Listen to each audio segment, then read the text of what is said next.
I thought the ultimate betrayal was my family leaving my 82-year-old grandfather to freeze in a dark Texas mansion while they drank champagne on a Caribbean yacht.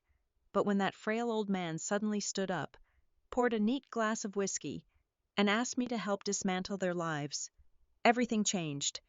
If you have ever been the family scapegoat, stick around. This is how I burned their empire to the ground and danced in the ashes.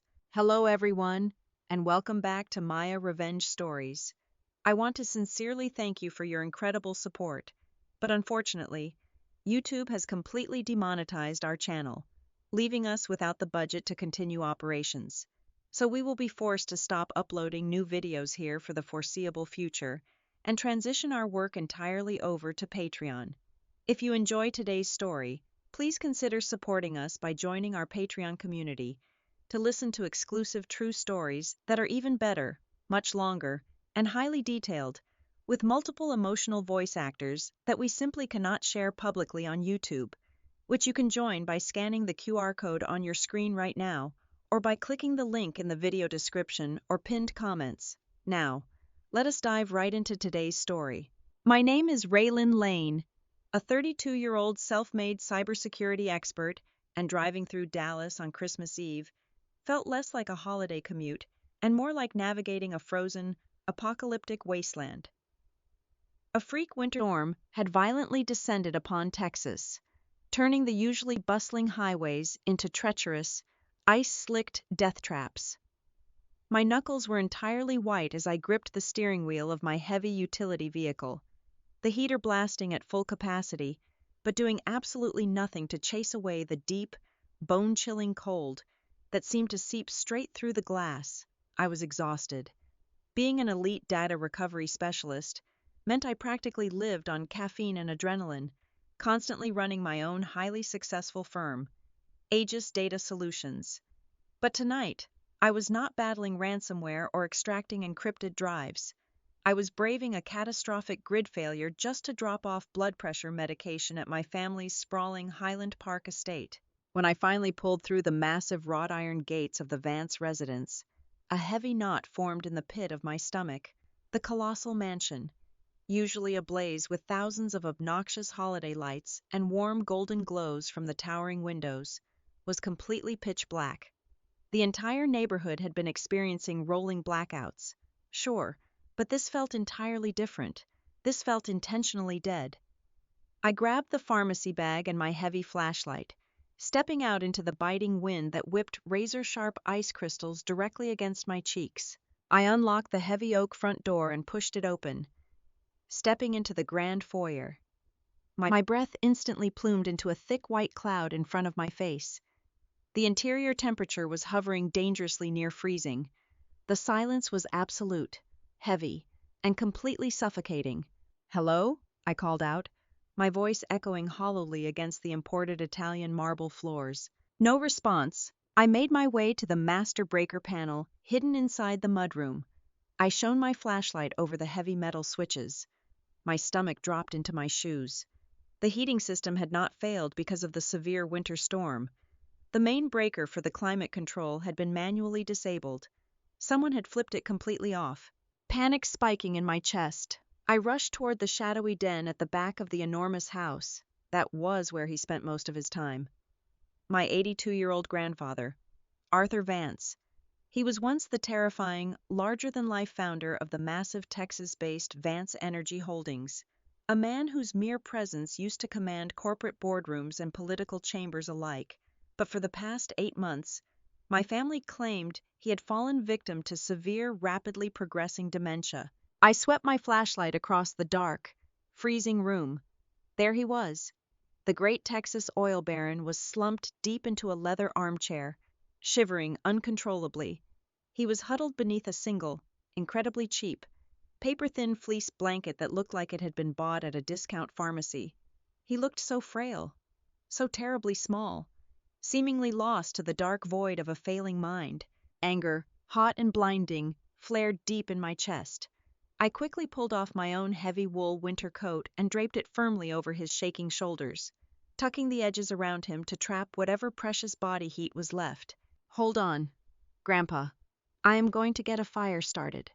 I whispered softly, though his eyes remained vacant, staring silently into the dark brick fireplace.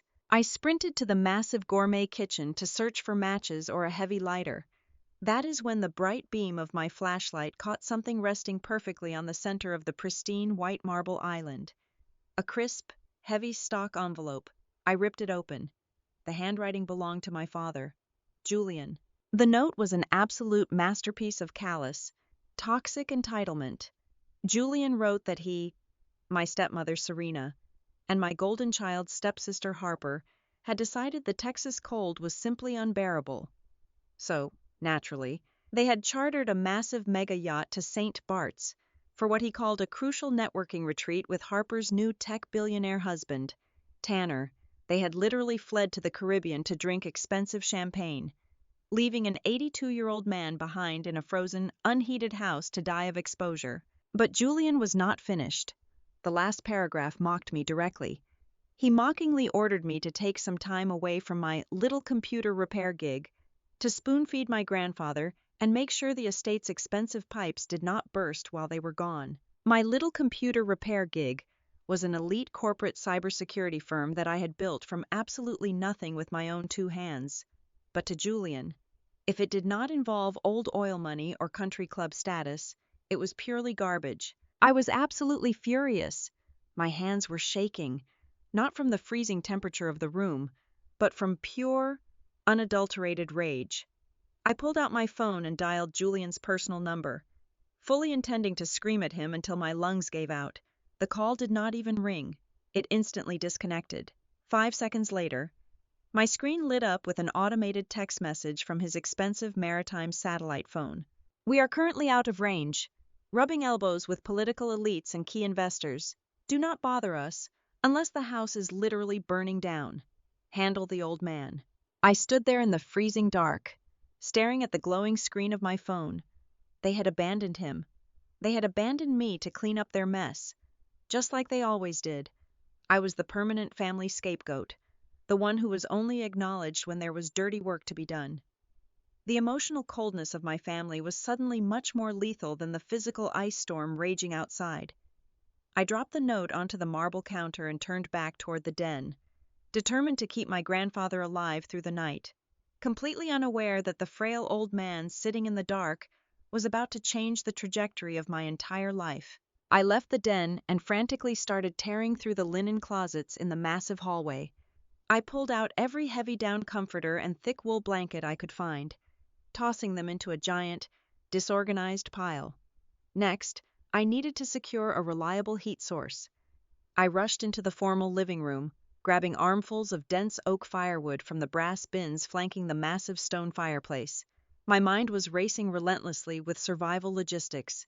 I had to get a roaring fire going, boil some water on the gas range, and figure out how to transport a medically fragile man to my own apartment if the temperature dropped any lower. My lungs burned with the cold air as I hurried back toward the den, carrying an absurd amount of heavy wood against my chest. Every breath I took felt exactly like inhaling crushed glass, but the adrenaline kept my legs moving. I had already mapped out a dozen worst-case scenarios in my head, calculating the exact minute hypothermia would set in for an 82-year-old man. I had just dropped the heavy oak logs onto the hearth when a sound froze the blood completely in my veins. It was not the wind howling violently against the frozen window panes. It was a footstep.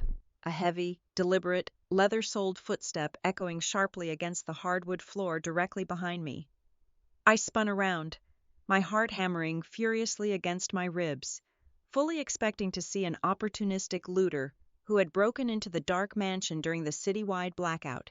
Instead, I dropped the remaining kindling from my hands in sheer, unadulterated disbelief. There, illuminated only by the pale moonlight cutting through the frosted glass, stood Arthur Vance. He was not slouched. He was not trembling. I was standing incredibly tall, his posture as rigid and commanding as a military general. The stooped frailty that had defined his existence for the past 8 months was entirely gone. He rolled his broad shoulders back, his jaw set like carved granite.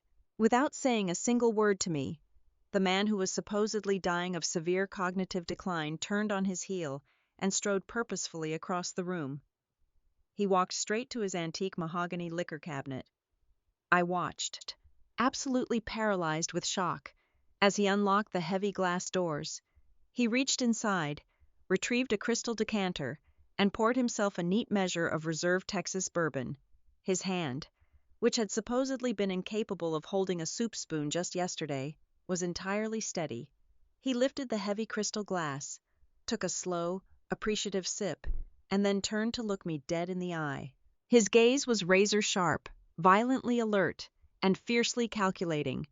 There was no fog in his eyes, only pure, unyielding fire. "Close your mouth, Raylan, before you catch a draft," he said. His voice was a deep, resonant baritone, echoing with the absolute authority that had built an empire from the Texas dirt. I stammered, completely unable to process the reality standing right in front of me. "Grandpa, you are walking. You are speaking. What is going on? We need to get you to a hospital." He let out a sharp, bitter laugh that sounded exactly like cracking ice. "I do not need a hospital. My mind is perfectly intact, and my body is exactly as stubborn as it has always been. Sit down. We do not have much time, and I have a great deal to explain."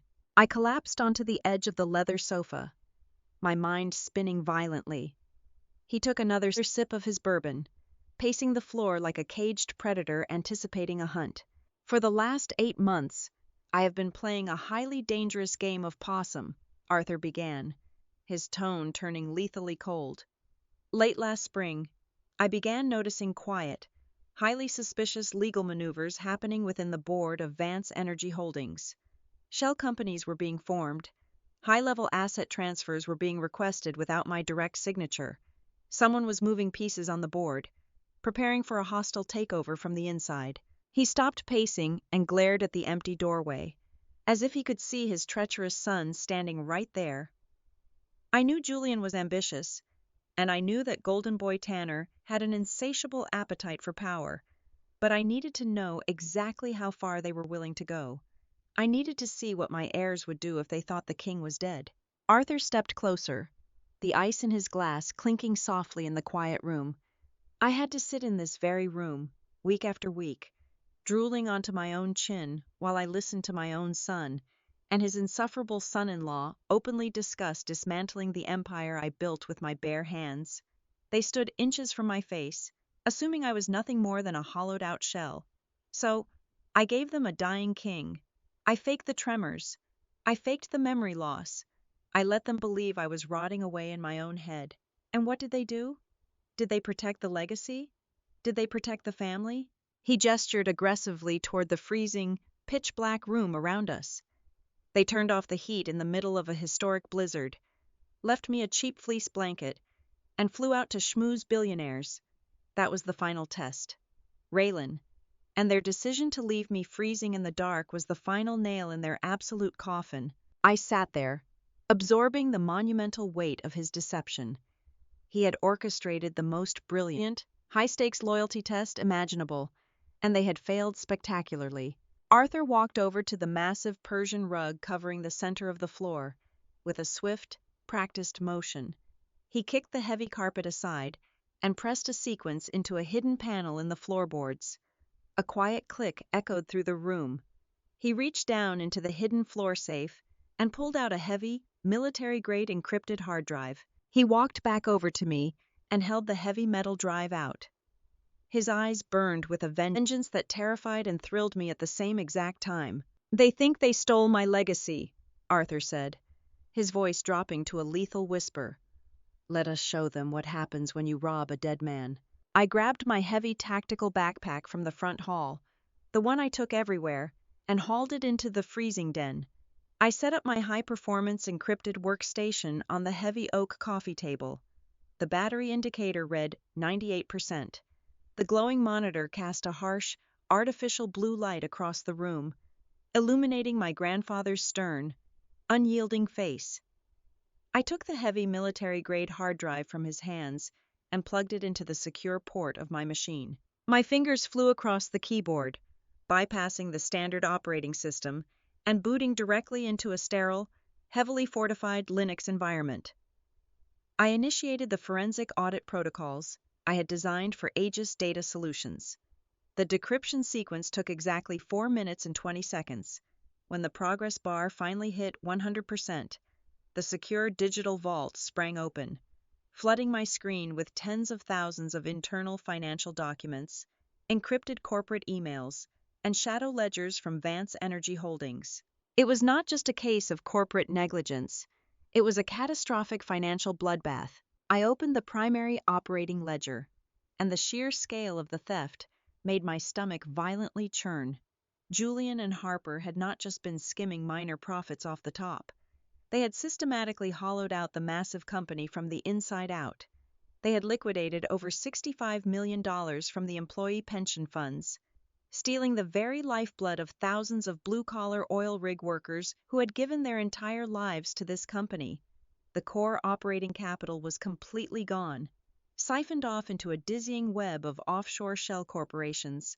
They were using the stolen money to fund their lavish lifestyle, the Caribbean mega yachts, the imported sports cars, and the multi-million-dollar super political action committees designed to buy Tanner a powerful seat in the United States Senate. They bled it completely dry, I whispered, the physical cold of the room entirely forgotten as a different kind of ice gripped my chest. They have leveraged the company against massive, high-interest corporate loans. There is barely anything left. But the deeper I dug into the digital wreckage, the more a strange anomaly began to nag at my instincts. I noticed a distinct pattern in the routing data of the most recent wire transfers. The embezzled funds were not just being parked in standard offshore accounts. They were being violently washed. My eyes scanned a hidden directory buried deep within the network architecture. It was an external server relay, heavily disguised, but the structural code was terrifyingly familiar. My breath caught sharply in my throat. I furiously typed a series of command lines, tracing the external network nodes back to their physical host. The terminal spit out the final destination. The geolocation coordinates did not point to the Cayman Islands or Switzerland. They pointed directly to a secure server farm in downtown Dallas. They pointed directly to the proprietary servers of Aegis Data Solutions, my company. The twist hit me like a physical blow to the sternum. I literally gasped for air, pushing my chair back from the table. Julian and Tanner had not just stolen from the family empire. They had illegally backdoor accessed my firm's proprietary servers. They were using my highly secure, heavily encrypted data network as a digital washing machine to launder over $40 million in embezzled cryptocurrency. I dove frantically into the blockchain ledgers they had buried on my servers. It was a pristine, meticulously crafted digital paper trail, and every single breadcrumb led straight to me. They had forged digital signatures linking the unauthorized crypto tumblers directly to my personal administrative credentials. If the federal authorities ever launched a financial investigation into Vance Energy Holdings, Julian and Tanner would feign absolute ignorance. The authorities would follow the money, and the money would lead them straight to the servers of a highly skilled cybersecurity expert. Me. I would take the absolute fall for massive federal cyber laundering. I would face 30 to 40 years in a federal penitentiary. I would lose the business I had bled every single day to build, and my family would walk away completely clean, playing the role of the tragic victims who were robbed by their own rogue daughter. I stared at the screen, my vision blurring with a mixture of absolute terror and a profound, agonizing heartbreak. They had planned this. While I was fixing their computers, attending their fake holiday dinners, and playing the dutiful outcast, they were actively building a digital guillotine and fitting it perfectly to my neck. Arthur watched me process the ultimate betrayal. He did not offer a single word of pity. He did not reach out to comfort me. He simply sat in the darkness, a titan of industry analyzing a soldier on the battlefield. "Tears are for the weak, Raylan," Arthur said, his voice slicing through the silence like a freshly sharpened blade. "Julian expects you to be the obedient scapegoat. He thinks you are soft because you chose computers instead of boardrooms. He thinks you will just roll over and take the slaughter." I wiped my eyes with the back of my trembling hand. The despair was instantly evaporating, incinerated by an explosive, all-consuming fury. "They set me up to take the fall for all of it," I said, my voice dropping to a dangerous, vibrating whisper. "They are going to destroy my entire life so they can drink champagne on a yacht." "Only if you let them," Arthur countered, leaning forward into the pale light of the computer screen. "You are the only Vance with the grit to strike back. You built that tech fortress, which means you know exactly how to turn it into a weapon."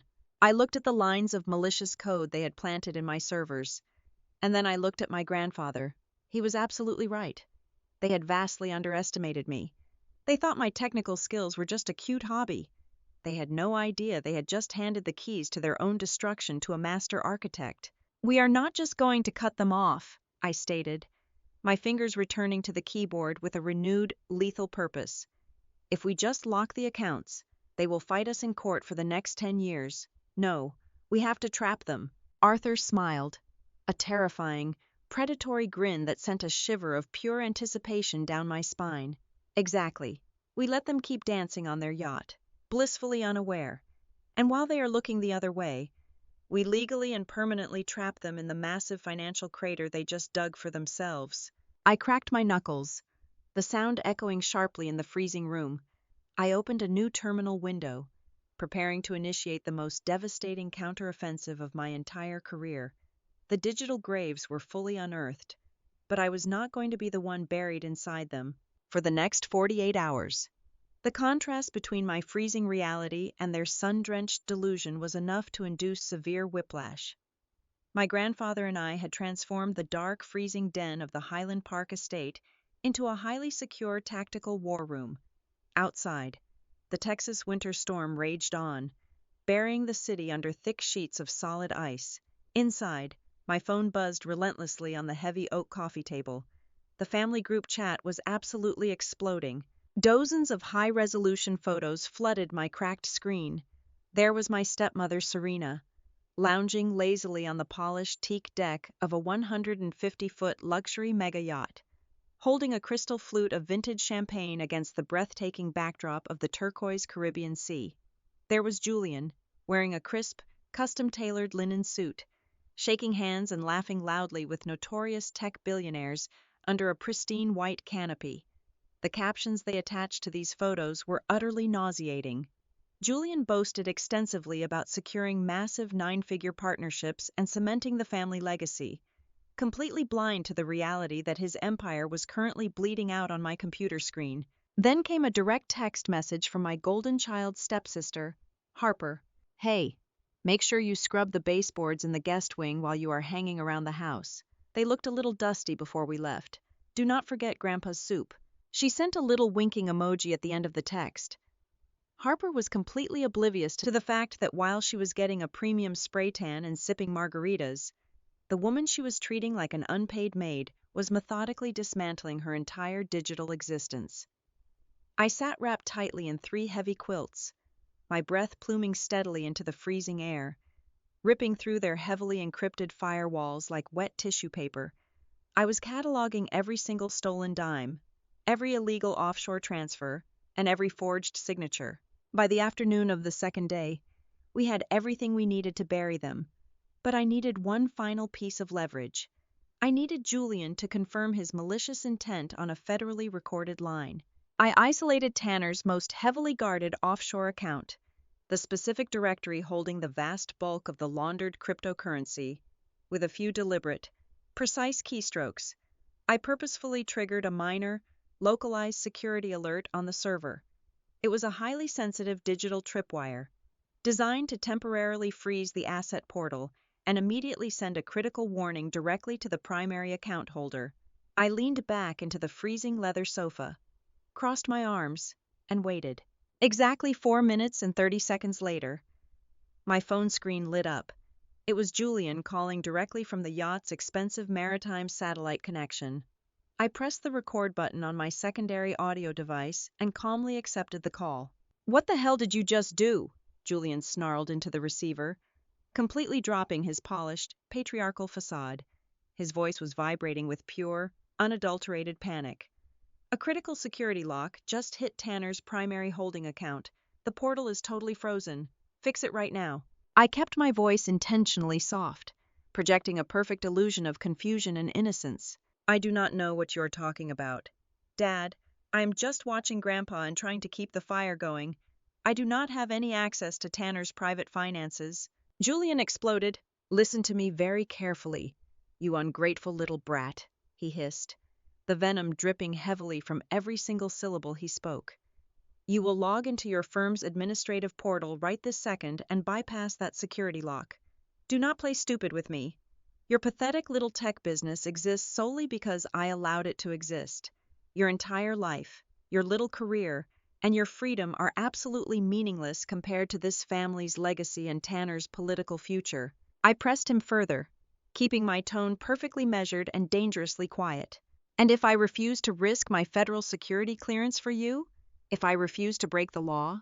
Julian let out a loud, cruel laugh that echoed sharply through the satellite connection. Then the second my private jet lands in Dallas, I will have you personally arrested for corporate espionage and grand larceny. Do you really think you can outsmart me? The digital trail is already perfectly laid out.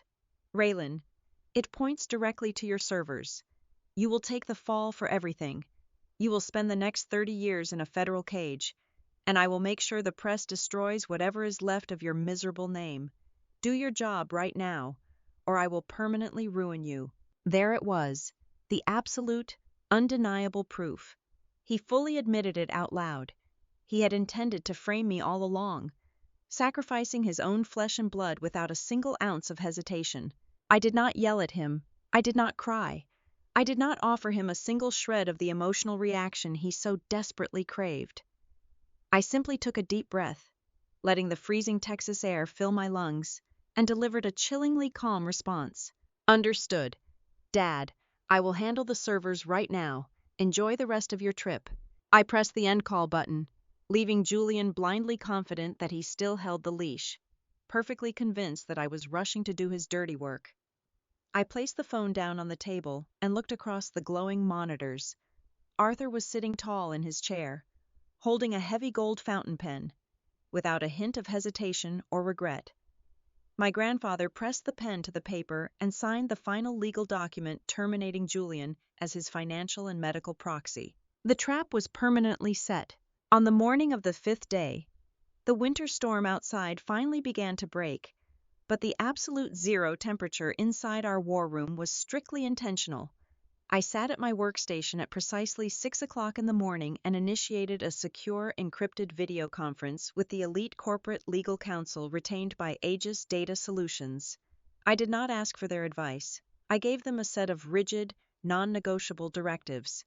The narrative was shifting rapidly from defense to a highly coordinated, perfectly executed military strike. I transmitted the completely decoded digital ledger directly to my lead attorney, along with the pristine audio recording of Julian explicitly threatening to frame me for his crimes. The evidence was irrefutable, wrapped in a perfectly bow-tied digital package.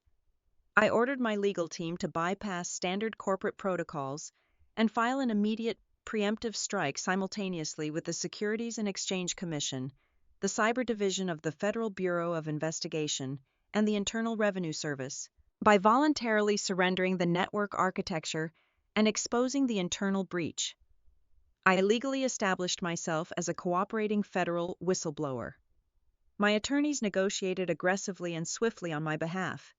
The digital forensic evidence I provided was so overwhelmingly comprehensive that federal prosecutors did not even hesitate. By 9 o'clock in the morning, I had secured total, unbreakable federal immunity. I was completely shielded from prosecution, while I successfully served my father and my brother-in-law up on a brilliant silver platter to 3 separate federal agencies. While I was meticulously locking down my own freedom, Arthur was executing his nuclear option. He had spent the early morning hours reviewing a thick stack of vintage legal documents, his reading glasses perched sharply on the bridge of his nose. He pulled the original founding charter of the family trust from the floor safe, buried deep within the archaic legal jargon. Drafted over 4 decades ago, was an obscure, thoroughly airtight morality clause. It was a fail-safe mechanism that Arthur had personally insisted upon when he first incorporated his empire. The clause dictated that if indisputable proof of gross financial embezzlement by any active board member was brought to light, the founder retained the absolute unilateral right to instantly dissolve the holding company without a single board vote. Arthur did not hesitate. He signed the dissolution documents with a heavy, forceful stroke of black ink in a matter of minutes. Vance Energy Holdings ceased to exist as a functional corporate entity, but Arthur was not finished. With the company legally dismantled, he authorized the immediate transfer of 100% of the remaining clean assets, the massive Highland Park estate, the sprawling 4,000-acre West Texas cattle ranch, and the untainted cash reserves were aggressively swept into a newly formed, impenetrable blind trust. He handed me the final page to sign. I looked down at the heavy parchment. He had legally designated me as the sole managing director of that trust. In a single morning, my grandfather had stripped Julian of his birthright and handed the entire Vance legacy over to the family scapegoat. I now possessed absolute, undisputed legal power over every single dime that was left. But securing our future was only half of the mission. The other half was absolute, unmitigated ruin. I turned my attention back to the glowing monitors, bringing up the financial routing numbers associated with the St. Bart's excursion. Julian and Tanner were arrogant, but they were also incredibly sloppy. They had financed the entire Caribbean retreat using the corrupted offshore accounts, the exorbitant weekly charter fee for the mega yacht, the retainer for the private jet waiting on the tarmac, and the limitless black credit cards they were swiping relentlessly across the island were all directly tethered to the illegal cryptocurrency wash. Because I had just handed those exact accounts over to the Federal Bureau of Investigation, the federal cybercrime protocols allowed me to flag them as active components of an ongoing money laundering investigation. I did not just close the accounts. I initiated a hard, irrevocable federal freeze on every single line of credit possessing the Vance or Tanner surname. I systematically blocked their primary checking accounts, their high-yield savings, their offshore reserves, and their emergency credit lines. I locked them out of the digital banking portals, changed the recovery passwords, and permanently severed their connection to any form of liquid capital. They were relying on those black cards to pay the yacht captain, the premium catering staff, and the international docking authorities. I coded the final execution command and set a digital timer. I wanted the financial guillotine to drop at the most catastrophic moment possible. I calculated the time zone difference between Dallas and the Caribbean. The timer was set for exactly 12 o'clock noon on Friday, thousands of miles away, under the blistering tropical sun. My family was busy hosting a massive, highly publicized catered lunch for a dozen prominent tech billionaires and political kingmakers on the upper deck of their rented mega yacht. They were undoubtedly pouring vintage wine, laughing loudly, and toasting to their own brilliant success, completely oblivious to the shadow of the heavy axe looming directly over their necks. At exactly 12 o'clock, I pressed the enter key. The command script flashed a brilliant, vibrant green across my dark screen. The digital locks engaged simultaneously across dozens of international banking servers. The federal freeze was officially active. Every single dollar they claimed to own evaporated into thin air. Permanently locked behind a massive wall of federal red tape and my own proprietary encryption codes, the trap had not just closed, it had completely shattered their entire reality. I sat back in the freezing room, the faint warmth of absolute victory finally thawing the ice in my veins, and waited for the screaming to begin. The absolute silence in the den was shattered exactly 42 minutes past noon. My phone did not just ring. It practically convulsed on the heavy oak coffee table. The caller identification displayed Julian's satellite number. I let it ring until it went to voicemail.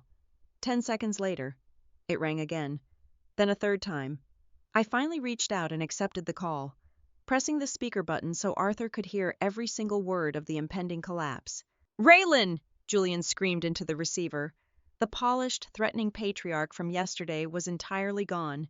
His voice was frantic, breathless, and cracking with pure panic. "You have to wire me $50,000 right now. Every single one of our cards is declining.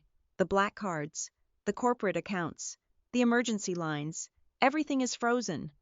The yacht captain is standing right in front of me, demanding a cash wire, or he is going to cut the main generators and force us off the boat.